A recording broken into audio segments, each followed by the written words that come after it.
It would be very pretentious of me to believe that I could explain such a huge question in just a few minutes. But what you see in front of you is an equation that I have come up with over the years of teaching social stratification in my classes. And so let me quickly explain some of the terms. P stands for poverty, A stands for affluence, or how rich you are.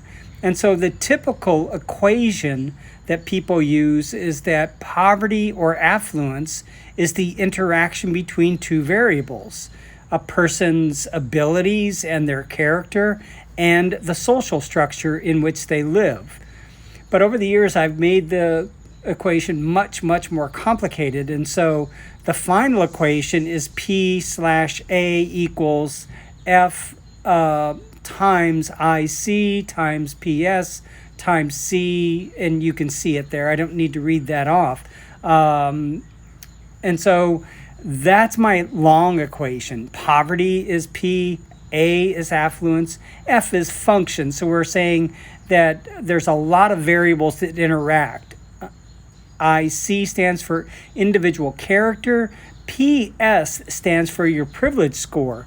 We talked about various ascribed statuses and achieved statuses and noted that othering has to do with various people having, just by their ascribed status, being in a preferred status. In most cultures, being male, being rich, being in a certain ethnic group, it makes you in a privileged position. The C variable is chance, and chance has its own sub-variables. There are social factors, there are geographical factors, and there are health factors.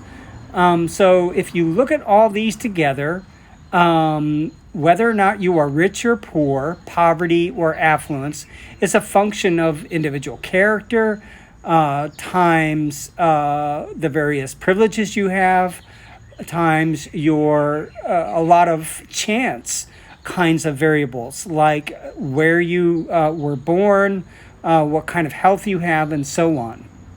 That's my long equation. We'll talk about it in class.